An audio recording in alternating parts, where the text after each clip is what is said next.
यूं ही नहीं ताज ताज बन जाता है। शिल्पकारों का हुनर और चुनिंदा संगमरमर ताज को नायाब बनाते हैं। कुछ ऐसे ही चुनिंदा जगहों से बस खास ही चुनकर लाता हूँ।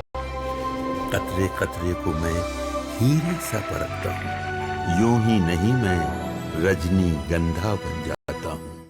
यूं ही नहीं ताज ताज बन जाता है। शिल्पकारों का हुनर और चुनिंदा संगमरमर ताज को नायाब बनाते हैं। कुछ ऐसे ही चुनिंदा जगहों से बस खास ही चुनकर लाता हूँ। कतरे कतरे को मैं हीरे सा परखता हूँ। यूं ही नहीं मैं रजनी गंधा बन जाता हूँ। शाला की पहली क्लास 100 साल का प्रोग्राम, मोदी और संघ की वो डील कि राहुल और इंडी का अगले कितने साल के लिए पैकअप हो गया भाई। पीएम मोदी ने आरएसएस पर ऐसा क्या कहा कि कांग्रेस को भयंकर आग लग गई। और अटल बिहारी वाजपेयी से लेकर मोदी तक संघ की पाठशाला में ये राजनीति के टॉपर बनते कैसे हैं, राहुल गांधी भी आज देखेंगे तो शॉक्ड रह जाएंगे। आज सबसे पहले इसका चैप्टर। पिछले साल लोकसभा चुनाव के बाद ऐसी खबरें खूब उड़ी कि बीजेपी और आरएसएस के बीच बहुत तनाव है। नरेंद्र मोदी और संघ के बीच मामला ठीक नहीं है। इंडी गठबंधन वाले भी खूब माहौल बना रहे थे और अपने लिए मौका देख रहे थे। लेकिन एक साल के अंदर ही देखिए कि कैसे पूरा नैरेटिव खत्म होता चला जा रहा है। इसी साल मार्च में नरेंद्र मोदी 11 साल में पहली बार प्रधानमंत्री के तौर पर आरएसएस के हेडक्वार्टर गए। 15 अगस्त के अपने भाषण में प्रधानमंत्री मोदी ने आरएसएस की राष्ट्र सेवा के लिए जमकर तारीफ की। फिर पीएम मोदी ने संघ प्रमुख मोहन भागवत की उनके 75वें जन्मदिन पर देश के कई बड़े अखबारों में लेख लिखकर तारीफ की। गृह मंत्री अमित शाह ने एक इंटरव्यू में कहा कि आरएसएस से जुड़ा होना कोई माइनस पॉइंट नहीं है। यानी एक जो धारणा बनाई जा रही थी कि बीजेपी को अब संघ की जरूरत नहीं, बीजेपी अब संघ से अलग है, या बीजेपी और संघ के बीच सब कुछ ठीक नहीं है, वो धारणा नरेंद्र मोदी ने खुद सक्रिय होकर खत्म कर दी। क्योंकि बीजेपी जानती है, नरेंद्र मोदी जानते हैं कितना भी वो काम कर लें, लेकिन संघ जिस तरह से जमीनी स्तर पर काम करता है, दोनों की जुगलबंदी जरूरी है। और इसीलिए नरेंद्र मोदी यह काम लगातार कर रहे हैं। जैसे आज ही प्रधानमंत्री मोदी ने ऐसा काम किया जो संघ के लिए आजाद भारत के इतिहास में कोई नहीं कर सका। आजादी के बाद पहली बार आज ऐसा हुआ कि आरएसएस पर डाक टिकट जारी हुआ है। आजादी के बाद पहली बार ऐसा हुआ कि भारत की किसी करेंसी पर भारत माता और संघ के स्वयंसेवक दिखे। आरएसएस के 100 साल पूरे होने पर प्रधानमंत्री मोदी ने संघ पर विशेष डाक टिकट और 100 रुपए का खास सिक्का जारी किया। मतलब संघ के लिए आज पीएम मोदी ने फ्रंट फुट पर खुद बैटिंग की। पीएम मोदी ने संघ के लिए क्या क्या कहा, संघ का वो कौन सा खास गिफ्ट है उन्होंने दिया संघ को, वो भी आज आपको बताऊंगा। लेकिन पीएम मोदी और संघ की जुगलबंदी को देखकर विपक्ष को कैसे ऊपर से नीचे तक आग लग गई है। क्योंकि विपक्ष तो लोकसभा चुनाव से यही माहौल बना रहा था कि भाई दोनों में खटपट है, 75 साल बाद मोदी रिटायर हो जाएंगे और उसके बाद उनका नंबर आएगा। लेकिन आज तो उल्टा हो गया। अब तो यह चीज और पुख्ता हो गई कि पीएम मोदी तो अभी कहीं नहीं जाने वाले। पूरा संघ पीएम मोदी के साथ डटकर खड़ा है। और आज संघ और नरेंद्र मोदी की जबरदस्त ट्यूनिंग पर इंडी वाले क्या बोल रहे हैं, उनको कैसे आग लग गई है, कैसे अटल बिहारी वाजपेयी से लेकर नरेंद्र मोदी तक संघ की पाठशाला में राजनीति के टॉपर बने, राहुल गांधी को इससे क्या सबक लेना चाहिए, सब दिखाऊंगा। लेकिन पहले जो आज हुआ है, जिससे बड़ी आग लगी है विपक्ष को, उसकी एक झलक देखिए। मोदी ने संघ की कैसे तारीफ की और उस तारीफ को सुनकर कैसे विपक्ष संघ पर टूट पड़ा, यह सब बताऊंगा। लेकिन पहले देखिए कि आज पीएम मोदी ने संघ के 100 साल पर क्या खास तोहफा दिया। प्रधानमंत्री मोदी ने संघ की 100 साल की यात्रा की स्मृति में एक खास डाक टिकट जारी किया और एक 100 रुपए का सिक्का जारी किया।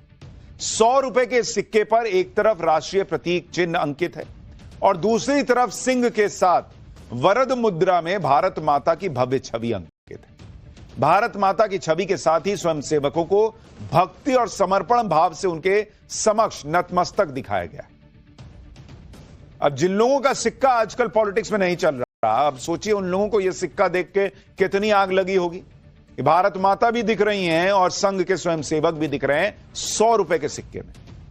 पीएम मोदी ने बताया कि स्वतंत्र भारत के इतिहास में पहली बार भारतीय मुद्रा पर भारत माता की छवि अंकित की गई। इस सिक्के के ऊपर संघ का बोध वाक्य भी अंकित है, राष्ट्रीय स्वाहा इदम राष्ट्राय इदम न मम। इसका अर्थ होता है कुछ मेरा नहीं है, हमारा सब कुछ राष्ट्र के प्रति समर्पित है। भारत माता की तस्वीर के साथ स्वयंसेवकों की छवि अंकित कर आज पीएम मोदी ने संघ के उन आलोचकों को मुंहतोड़ जवाब दिया जो संघ की राष्ट्र प्रेम की भावना पर सवाल उठाते हैं। एक बार पीएम मोदी को सुनिए, फिर आपको बताता हूं कि इसका इंपैक्ट कैसे राहुल गांधी और इंडिया अलायंस की 2047 तक की पॉलिटिक्स का पैकअप कर देगा। 2047 का भारत तत्वज्ञान और विज्ञान, सेवा और समरसता से गढ़ा हुआ वैभवशाली भारत हो, यही संघ की दृष्टि है, यही हम सब स्वयंसेवकों की साधना है और यही हमारा संकल्प है। संघ बना है राष्ट्र के प्रति अटूट आस्था से, संघ चला है राष्ट्र के प्रति अगाध सेवा के भाव से, संघ तपा है त्याग और तपस्या की अग्नि में, संघ निखरा है संस्कार और साधना के संगम से, संघ खड़ा है राष्ट्र धर्म को जीवन का परम धर्म मान करके। प्रधानमंत्री मोदी ने यह भी संकेत दिया कि 2047 को भारत को विकसित बनाने का जो सपना उनका है, वही संघ का भी सपना है। पीएम मोदी ने खुद को स्वयंसेवक बताते हुए कहा कि यही उनका संकल्प है। पीएम मोदी के इसी बयान का यह मतलब निकाला जा रहा है कि पीएम मोदी अभी कहीं नहीं जाने वाले और उनके पीछे पूरा संघ खड़ा है। संघ के पीछे खड़े होने का मतलब यह है कि अब इंडी गठबंधन के लिए आगे कोई मौका नहीं बन पाएगा। एक मौका इन्हें 2024 के लोकसभा चुनाव में हाथ आता लगा था, क्योंकि तब बीजेपी की तरफ से बातें भी हुई थी कि उन्हें अब संघ की जरूरत नहीं रह गई वगैरह वगैरह। लेकिन इसका नतीजा यह हुआ कि बीजेपी 240 सीट पर आ गई। लेकिन लोकसभा चुनाव के बाद से बीजेपी और संघ ने फिर से साथ मिलकर जोर लगाया और उसका नतीजा यह हुआ कि चुनाव के बाद चुनाव बीजेपी ने जीते। आप देखिए 2024 के बाद जो लोकसभा के चुनाव हुए, उसके बाद बीजेपी हरियाणा जीती, बीजेपी महाराष्ट्र जीती और उसके बाद दिल्ली 26 साल बाद बीजेपी ने वहां सरकार बनाई। और बात सिर्फ इलेक्शन जीतने की नहीं है। आज पीएम मोदी ने देश के सामने जो चुनौतियां हैं उसका जिक्र किया और यह भी कहा कि इन चुनौतियों से निपटने का रोड मैप भी आरएसएस के पास है।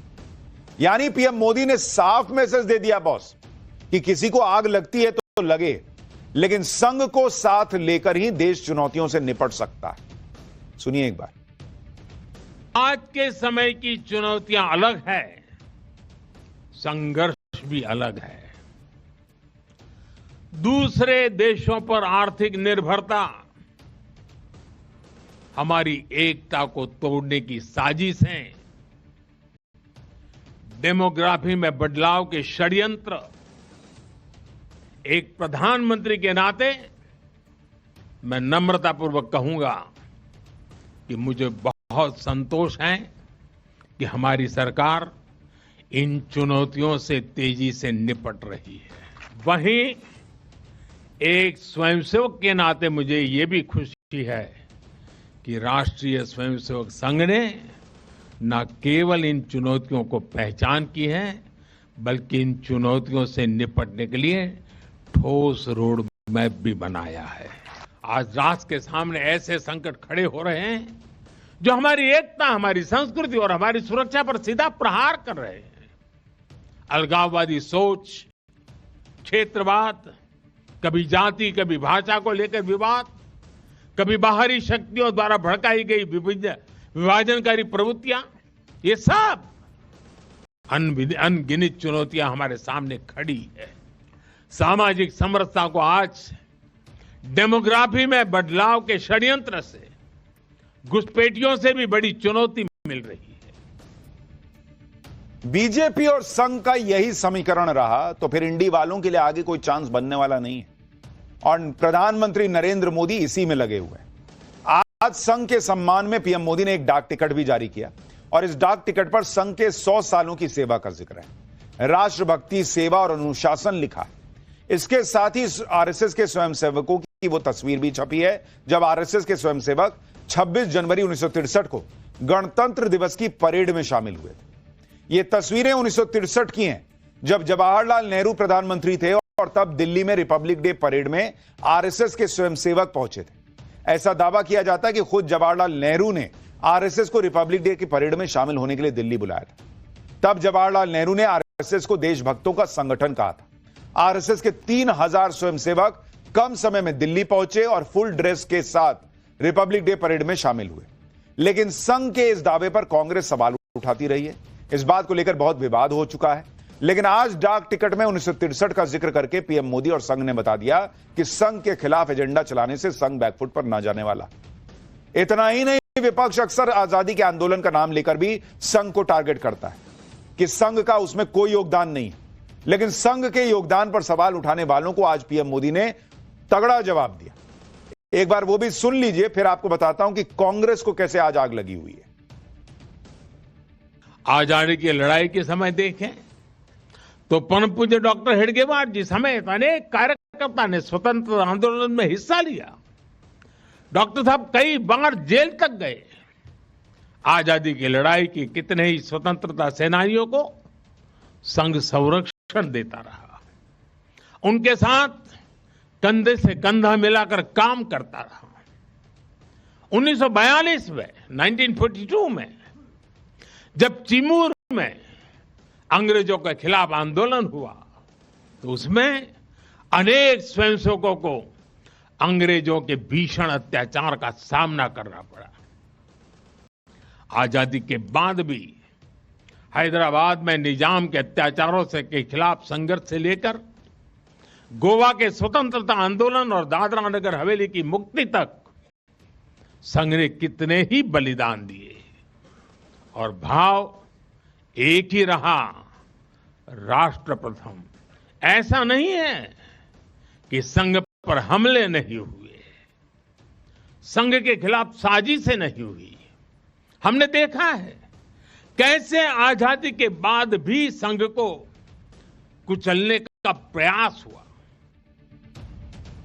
प्रधानमंत्री मोदी ने आजादी और आजादी के बाद भी आरएसएस के योगदान को याद दिलाया तो कांग्रेस को आग लग गई।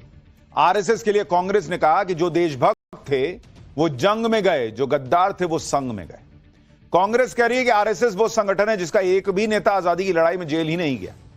आरएसएस वो संगठन है जो महात्मा गांधी, भगत सिंह और चंद्रशेखर आजाद जैसे देशभक्तों और क्रांतिकारियों को अराजक कहकर ब्रिटिश शासन के पक्ष में काम करता रहा।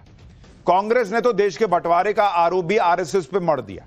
यह भी आरोप लगाया कि देश में अधिकतर समस्याओं की जड़ आरएसएस है।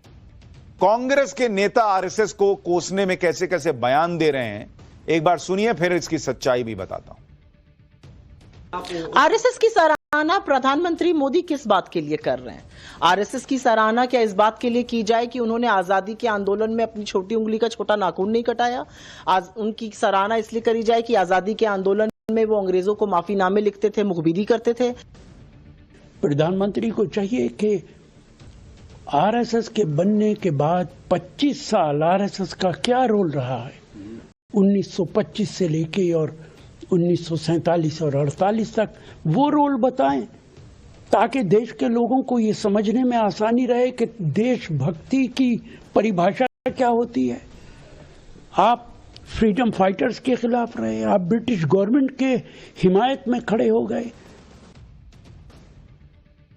जो लोग कहते हैं कि संघ ने आजादी की लड़ाई में कुछ किया ही नहीं, उन्हें संघ की स्थापना करने वाले डॉक्टर हेडगेवार के बारे में जानना चाहिए